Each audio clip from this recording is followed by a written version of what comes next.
ಆಕಾಶವಾಣಿ ಕರುನಾಳು ಬಾಬೆಳಕೆ ಸರಣಿಯಲ್ಲಿ ಡಾಕ್ಟರ್ ಗುರುರಾಜ ಕರ್ಜಗಿ. ಧೀರು ಮಾಮ ನನಗೆ ವಾವೆಯಲ್ಲಿ ಸೋದರ ಮಾವ ಆಗಬೇಕು.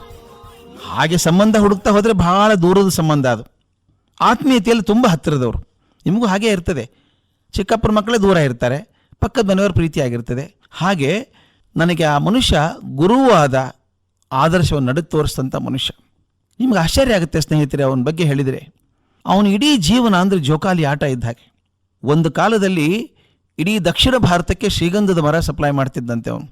ಧಾರವಾಡದಲ್ಲಿ ದೊಡ್ಡ ಮನೆ, ಒಂದು ಮನೆಯೇ ಸುಮಾರು ಒಂದು ಎಕರೆ ಅಷ್ಟು ದೊಡ್ಡ ಮನೆ. ಅದು ಮನೆ ಮುಂದೆ ಯಾವಾಗಲೂ 3 ಮರ್ಸಿಡೀಸ್ ಕಾರ್ ಇರ್ತಿತ್ತಂತ ಆಗಿನ ಕಾಲಕ್ಕೆ.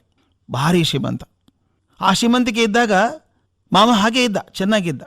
ಯಾರ ದೃಷ್ಟಿ ಹತ್ತಿತೋ ಏನು ಪಾಪ ಆಯಿತೋ ಗೊತ್ತಿಲ್ಲ, ಏಕಾಏಕಿ ಅವನ ಮೇಲೆ ಯಾವುದೋ ಅಪವಾದ ಬಂತು. ಹತ್ತಿರದ ಬಳಗದವರೇ ವಿರುದ್ಧ ನಿಂತುಬಿಟ್ರು, ನಂಬಿದವರೇ ಮೋಸ ಮಾಡಿದರು. ಧೀರು ಮಾಮ ಅರೆಸ್ಟ್ ಆಗ್ತಾರೆ ಅಂತ ಸುದ್ದಿಯಾಗಿ ಏನು ಮಾಡಿದ್ರು ಗೊತ್ತಾ, ಹೆಂಡತಿ ಮಕ್ಕಳನ್ನು ತಮ್ಮ ಸಂಬಂಧಿಕರ ಮನೆಯಲ್ಲಿ ಬಿಟ್ಟು ಮಾಯ ಆಗಿಬಿಟ್ರು. ಎಲ್ಲಿ ಹೋದ್ರೋ ಏನೋ ಗೊತ್ತೇ ಆಗಲಿಲ್ಲ. ಇಲ್ಲಿದ್ದ ಬಂಗ್ಲೆ, ಕಾರು, ಆಸ್ತಿ, ಬಂಗಾರ ಎಲ್ಲ ಪೊಲೀಸರು ತೊಗೊಂಡು ಹಂಚಿಬಿಟ್ರು. ಪೂರ್ತಿ ಖಾಲಿ, ಏನಿಲ್ಲ. ಯಾರನ್ನು ನಂಬಿ ವ್ಯವಹಾರ ಮಾಡಿದ್ರೋ ಅವರ ವಿರುದ್ಧ ಆದಾಗ ಇನ್ನೇನು ಮಾಡೋಕ್ಕಾಗ್ತದೆ ಧೀರು ಮಾಮಗೆ. ಕೆಟ್ಟು ಪಟ್ನಾ ಸೇರು ಅಂತೀವಲ್ಲ, ಹಾಗೆ ಧೀರು ಮಾಮ ಮುಂಬೈ ಸೇರಿದರು. ಪೂರ್ತಿ ಅನಾಮಿಕನಾಗಿ ನಿರ್ಗತಿಕನಂತೆ ಕೆಲಸ ಮಾಡಿದರು. ಸಿಕ್ಕ ಕೆಲಸ. ಅಂಗಡಿ ಮುಂಗಟ್ಟುಗಳ ಕಸ ಬೆಳೆದ್ರು, ಹಮಾಲಿ ಕೆಲಸ ಮಾಡಿದರು. ಯಾವುದೋ ಅಂಗಡಿ ಮುಂದೆ ಫುಟ್ಪಾತ್ ಮೇಲೆ ಮಲಗಿ ದಿನ ಕಳೆದ್ರು. ಸ್ನೇಹಿತರು, ತಾವು ತಿಳ್ಕೋಬೇಕು, ಬಡವರಿಗೆ ಶ್ರೀಮಂತಿಕೆ ಬಂದರೆ ಸಂತೋಷ, ಚೆನ್ನಾಗಿರ್ತದೆ. ತುಂಬ ಎತ್ತರದಲ್ಲಿ ಬದುಕಿದವರು ತುಂಬ ಕಾಲ ಹಾರಿ ಬಡತನಕ್ಕೆ ಬಂದರೆ ಬದುಕೋದು ಬಹಳ ಕಷ್ಟ ಆಗುತ್ತೆ. ಅಲ್ಲೇ ಇದ್ದರು, ಫುಟ್ಪಾತ್ನಲ್ಲಿ ಮಲಗಿ ದಿನ ಕಳೆದ್ರು. ಸ್ವಲ್ಪ ಕೆಲಸ ಮಾಡಿ ಹಣ ಕೂಡಿಟ್ಟು ವಕೀಲರನ್ನು ನೇಮಿಸಿ ತನ್ನ ಮೇಲೆ ಬಂದಿತ್ತಲ್ಲ ಕಳಂಕ, ಅದನ್ನು ತೊಳ್ಕೊಂಡ್ರು, ನಿರ್ದೋಷರಾದರು. ಆದರೆ ಮತ್ತೆ ಶ್ರೀಗಂಧದ ವ್ಯಾಪಾರಕ್ಕೆ ಬರಲಿಲ್ಲ, ಮುಂಬೈನಲ್ಲೇ ಉಳ್ಕೊಂಡ್ರು.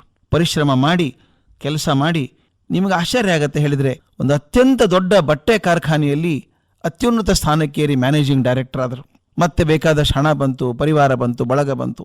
ವಿಶೇಷ ಅಂದರೆ ಧೀರು ಮಾಮ ಎಂದೂ ಬದಲಾಗಲೇ ಇಲ್ಲ. ಅವರು ಶ್ರೀಮಂತಿಗೆ ಉತ್ತುಂಗದಲ್ಲಿದ್ದಾಗ ಹೇಗೆ ನಗನಗ್ತಾ ಇದ್ರೋ, ದಾರಿದ್ರ್ಯದ ಕೂಪದಲ್ಲಿ ಬಿದ್ದಾಗಲೂ ಹಾಗೇ ಇದ್ರು. ನನಗೆ ಯಾಕೆ ಅವ್ರ ಆದರ್ಶ ಆಗ್ತಾರೆ ಅಂದರೆ, ಅಷ್ಟು ಕಷ್ಟ, ಅಷ್ಟು ನೋವು, ಎಷ್ಟು ಜನ ಮೋಸ ಮಾಡಿರಬೇಕು. ಶ್ರೀಮಂತಿಕೆ ಹತ್ತಿರದಲ್ಲಿದ್ದಂಥ ಮನುಷ್ಯ ಹೋಗಿ ಫುಟ್ಪಾತ್ನಲ್ಲಿ ಮಲ್ಕೊಳ್ಳೋ ಸುಲಭ ಅಲ್ಲ ಸ್ವಾಮಿ. ಯಾರಾದರೂ ತಪ್ಪಿ ಬತ್ತ ಬರಬೇಕು, ಕೆಟ್ಟ ಮಾತು ಆಡಲಿಲ್ಲ ಮನುಷ್ಯ ಆಯ್ತಾ. ಇಂಥವ್ರು ನಿಮಗೆ ಅನ್ಯಾಯ ಮಾಡಿದ್ರಲ್ವಾ, ಮೋಸ ಮಾಡಿದ್ರಲ್ವಾ ಅಂತ ಯಾರಾದರೂ ಅವ್ರ ಹೆಸರು ಎತ್ತಿದ್ರೆ, ಚೆ ಅವ್ರನ್ಯಾಕೆ ಬೈತೀರಿ, ಸರಿ ಅಲ್ಲ ಅದು ಅಂತಿತ್ತಿದ್ರು. ನಾನು ಒಮ್ಮೆ ಕೇಳಿದೆ, ಮಾಮ ನಿಮಗಿದು ಹೆಂಗೆ ಸಾಧ್ಯ ಆಯಿತು? ಇಷ್ಟು ದ್ವೇಷ ಮಾಡಿದ್ರಲ್ಲ ಜನ, ನಿಮ್ಮನ್ನು ಬದುಕೋಗ್ಬಿಡ್ಲಿಲ್ಲ, ಹೋಗಿ ರಸ್ತೆ ಮೇಲೆ ಬಿದ್ಕೊಂಡ್ರಿ, ಹೋಗಿ ನೋವಿಲ್ವಾ ಮನಸ್ಸಲ್ಲಿ ಅಂದೆ. ಅದಕ್ಕೆ ಹೇಳಿದ್ರು, ನೋಡಪ್ಪ ಹಾಗಲ್ಲ, ಕಷ್ಟದಲ್ಲಿದ್ದಾಗ ದಿನಾಲೂ ಭಗವದ್ಗೀತೆ ಓದ್ತಾ ಇದ್ದೆ ನಾನು. ಬರೀರೆ ಓದಿದ್ರೆ ಏನು ಪ್ರಯೋಜನಪ್ಪ, ಅದು ಸ್ವಲ್ಪ ಆದರೂ ಜೀವನಕ್ಕೆ ಅಂಟಬೇಡವೆ. ಆ ಸುಖ ದುಃಖ ಎಲ್ಲ ದೇಹಕ್ಕೆ ಅಂಟುಕೊಂಡದ್ದು, ಒಳಗಿನ ಹೃದಯಕ್ಕೆ ಏನಿದೆ ಸಂತೋಷವಾಗಿರೋಣ. ಅವ್ರು ನೋವು ಮಾಡಿದ್ರು ಕೂಡ ಅವ್ರಿಗೆ ಕೆಟ್ಟದ್ದು ಬಯಸೋಲ್ಲ ನಾನು, ಅವ್ರವ್ರ ಹಣೆ ಬಾರ. ಪರಿಸ್ಥಿತಿ ಹಾಗಿತ್ತಪ್ಪ, ನಾನೇನು ಮಾಡೋದು?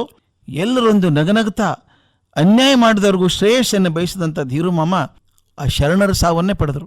ಮಾತಾಡ್ತಾ ಮನೆಗೆ ಬಂದವರಿಗೆ ಕೂತ್ಕೊಳ್ಳಿ, ನಾನೇ ಮಾಡ್ತೀನಿ, ಜ್ಯೂಸ್ ಮಾಡಿಕೊಡ್ತೀನಿ, ಸಂಭ್ರಮದಿಂದ ಜ್ಯೂಸ್ ಮಾಡಿ ಅವರಿಗೆಲ್ಲ ಜ್ಯೂಸ್ ಕೊಟ್ಟು ತಾನು ಒಂದು ಗ್ಲಾಸ್ ಹಿಡ್ಕೊಂಡು ಕುಡಿದು ಕಟ್ಟೆ ಮೇಲಿಟ್ಟು ತಲೆ ಹಿಂದೆ ಒರಗಿಸಿದ್ರು, ಪ್ರಾಣ ಹೋಯ್ತು. ಸುಖ ದುಃಖೆ ಸಮಯಕೃತ್ವ ಲಾಭವು ಜಯ ಅನ್ನೋ ಭಗವದ್ಗೀತೆ ಮಾತು ಕೇಳೋಕೆ ಚಂದ ಸ್ವಾಮಿ. ಹಾಗೆ ಬದುಕೋದು ಕಷ್ಟ.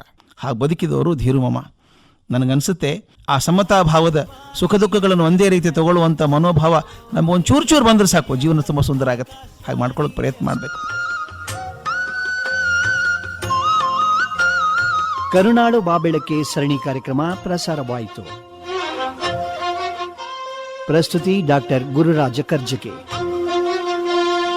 ನಿರ್ವಹಣೆ SR ಭಟ್. ಪ್ರಸಾರ ಸಂಯೋಜನೆ MG ರವಿ.